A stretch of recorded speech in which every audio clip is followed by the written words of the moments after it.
একটা কিতাব আছে বুখারী শরীফের একটা ব্যাখ্যা গ্রন্থ ফাতহুল বারী। ওই কিতাবের লেখক হচ্ছেন হাফেজ ইবনে হাজার আসকালানী রহমতুল্লাহ আলাইহি।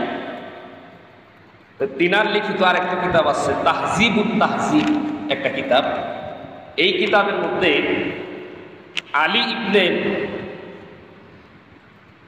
খসরব রহমতুল্লাহ আলাইহি উনি হযরত ইমাম শাফি রহমতুল্লাহ আলাইহির উস্তাদ ওয়াকি ইবনুল জাররাহ রহমতুল্লাহ আলাইহি সম্পর্কে বলেন যে ওয়াকি ইবনুল জাররাহর মেধা শক্তি এত বেশি ছিল যে রাআইতুল ওয়াকি ইবনুল জাররাহ মা রাআইতুহু বিয়াদিহি কিতাবান কাত্তু ওয়া হুয়া ইয়াহফাজ।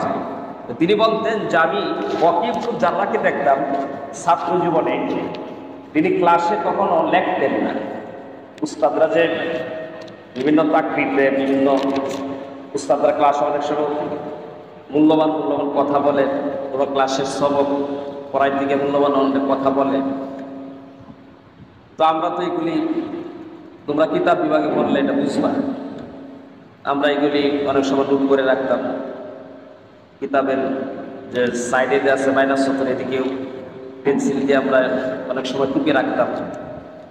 তো আলী ইবনে খসরব উনি বলেন মা রাআইতু ইয়াদিহি কিতাবান কাত, আমি ওয়াকি ইবনুল জাররাহর হাতে কখনো খাতা কলম দেখি নেই।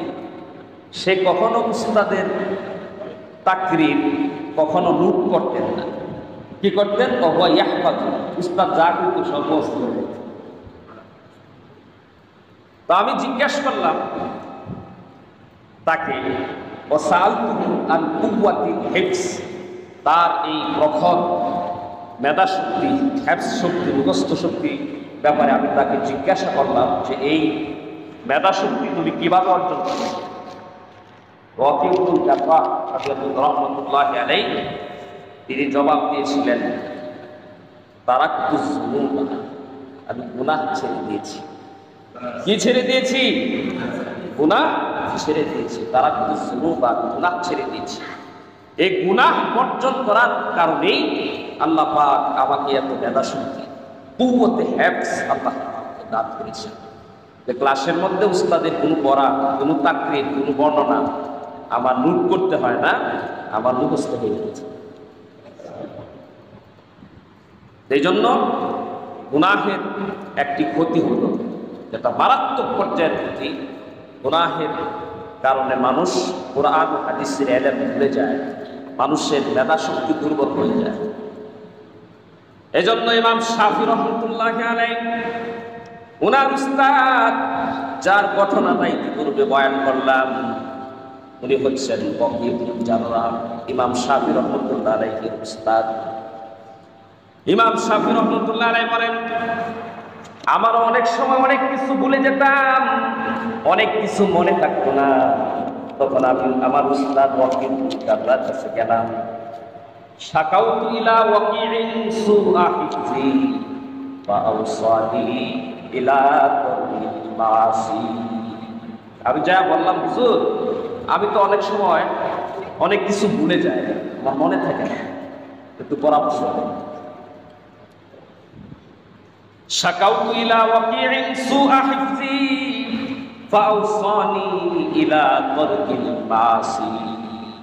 উস্তাদের কাছে বললে উস্তাদ আমাকে পরামর্শ দিলেন, ওসিয়ত করলেন ইলা তারকিল মাসি, আমি যেন গুনাহ ছেড়ে দেই।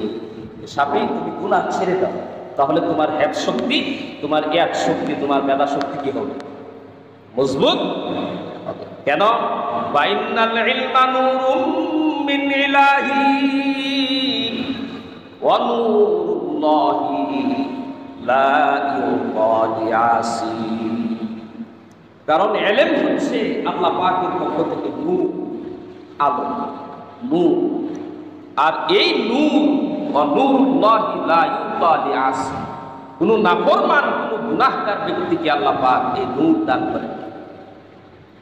কারণ নূর আলো, আর গুনাহ হচ্ছে জুলমা, গুনাহ হচ্ছে অন্ধকার। অন্ধকার আর আলো দুটো একসাথে দিতে পারে। হয়তো আলো থাকবে বা তো অন্ধকার থাকবে, অন্ধকার আবার আলো, আলো আসলে কি অন্ধকার থাকে? অন্ধকার থাকে, দুইটা একসাথে হয়। যে গুনাহগার, যার দিলটা অন্ধকার আচ্ছন্ন, সেখানে আলোর জায়গা হবে। এজন্য এলমে দ্বীন যদি আমরা অর্জন করতে চাই, কোরআন ও হাদিসের এলেম যদি আমরা অর্জন করতে চাই এবং এটা সিনার মধ্যে বদ্ধমূল করতে চাই, এলমে দ্বীনের খ্যাতমত নিতে চাই, তাহলে অবশ্যই গুনাহ থেকে কি করতে হবে? আমাদেরকে বেঁচে থাকতে হবে। আল্লাহ তাআলা তৌফিক দান করুন।